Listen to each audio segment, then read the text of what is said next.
This is a 1997 sc400 non-VVTi.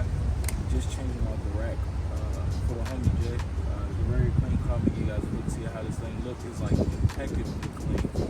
Probably one of the cleanest 400s I've ever seen in my life. As far as pretty much stock kit. So I'll show you guys what we got. sc300.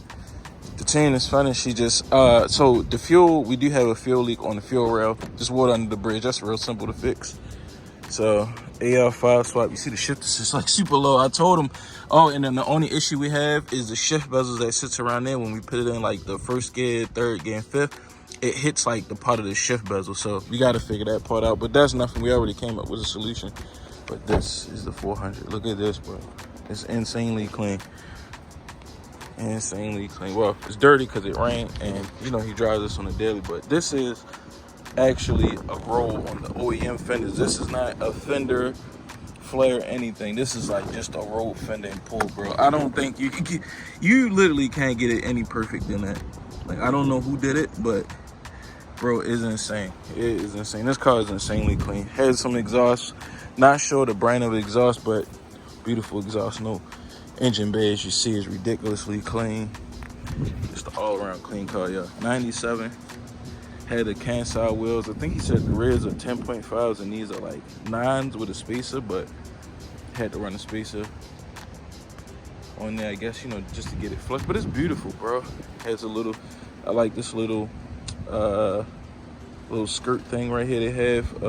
Right here, the little lip extension. That's beautiful. I'm going to measure this. I'm going to order it for my car. I'm sorry, I had to. I always wanted that. I never seen an SC in person with that, so ordering that for my car. Sir, it's beautiful. Like I said, I don't know what exhaust is on here. Then this is the part that took me out. Custom reupholstered. This isn't seat covers, this is reupholstered. So this is insane. This clean, bro. I don't even like say I'm gonna put the trash bag on here so I don't mess the seats up. Insanely clean. Starts right up. It's beautiful.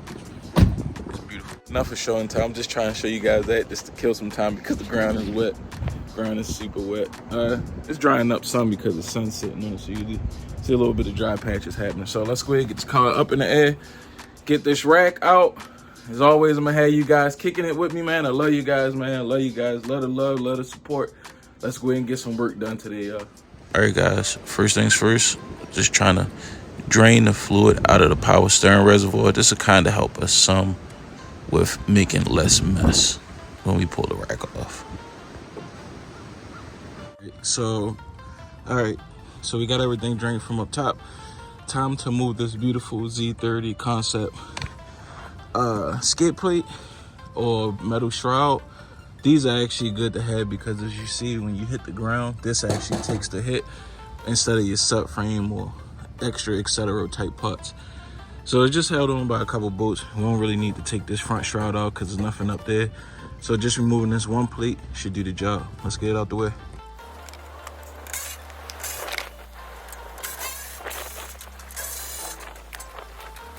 All right, guys, so we pretty much had the rack exposed. So I believe the easiest way to do it, take this boot off. I'm going to undo the inner tie rod. The alignment will pretty much stay the same. It won't be that much off. So there's a bolt here. It's a bolt up back here. You can't see it. Well, I got the rack that we installing, so I'll show you on there. But pretty much the rack is exposed now. You don't have to undo these lines just because this is connected to the rack itself. And I can show you on the used one we're actually installing. You can see it's leaking. Got some leakage here. Most likely it's leaking inside the boots also. If you can see right there, that's that bolt that I said. That's like all the way back up in there. You can't see it. That's where the stern shaft actually connects, and you got that 1-2 banjo bolts right there. So we just undo those two, the inner tie rods, and those are the two hoses right here that I say you don't have to disconnect because you can see they connected. I'm gonna go ahead and get this thing knocked out. It's super duper windy out here, so stuff's blowing all in my face. My bolt box just blew up underneath the car. I don't know if you've seen it, but it's stupid windy out here. So I'm gonna go ahead and get this thing knocked out and just take you guys on the journey with me. And I have the inner tie rod exposed on the driver's side. You can see, like I said, it's leaking. See all that? That does not support. I mean, it's gonna have maybe some grease, but that would just be like the movable parts grease that is actually on this side of the inner tire rod for the joint to move without any friction. But all of this liquidy stuff, that's bad to see because that's actually coming out the seals on the rack. That's why we actually changing it. So let's go ahead, get these inner tire rods undone and get this rack out. All right guys, so now I'm just undoing the rack itself from the subframe. As you see, I have the inner tire rods already undone, so this is like the second step that I'm actually doing. All right guys, so we had the rack undone, like literally you can see it's just sitting in here now. We gotta undo this hose and this hose from the rack.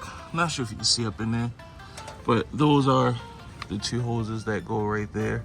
There's no real good way of doing it. I mean, getting completely up in there, you can, but it just make it harder. So what I'm gonna do is just follow the lines down. So here's one. I just undo the line right here.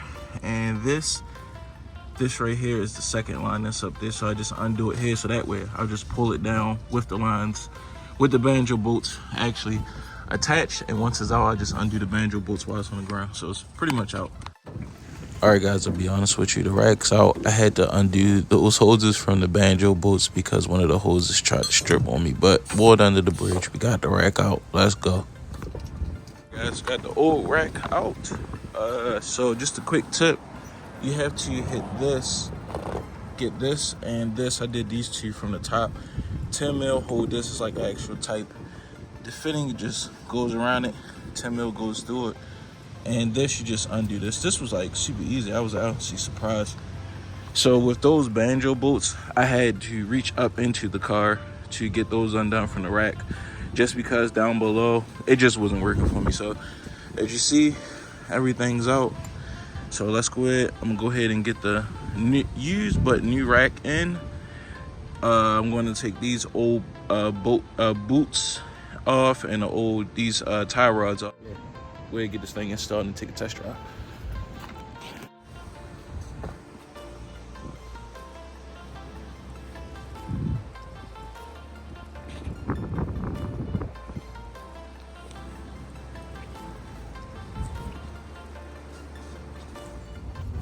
All right guys, so we have the sc400 running. Boy, what's going on, brother? Yes, sir. I'm trying. my man Warren. Hey, so we finally finished the sc400. Quick in and out job. It was just a lot messy, just because we probably dealing with like power steering fluid or whatnot. So I bladed the car as much as I can. Now I'm gonna just drive it around, make sure the rack is solid, and make sure we don't have any whining for the power steering pump. But man, this is the part I was waiting for. This is a test drive, just because it's just so clean, man. Let's go.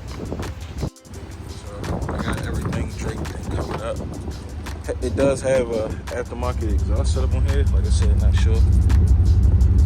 Sounds really good. So I got everything draped and covered up just because I don't want to dirty anybody's stuff up. My dirty body. Ooh, sheesh. So. Oh yeah, it's tight. This joint super tight. All right, gang. So you see, I got the dirty mechanic bib on the seat, bro. So the point of the test drive is just to make sure, you know, nothing's loose, everything feels pretty solid, and to make sure the power steering pump doesn't do any whining, just because it's a process to actually bleed the power steering pump / rack when you do the rack, just because you drain it dry when you remove it. So it's like a little slight process to actually getting this thing solid.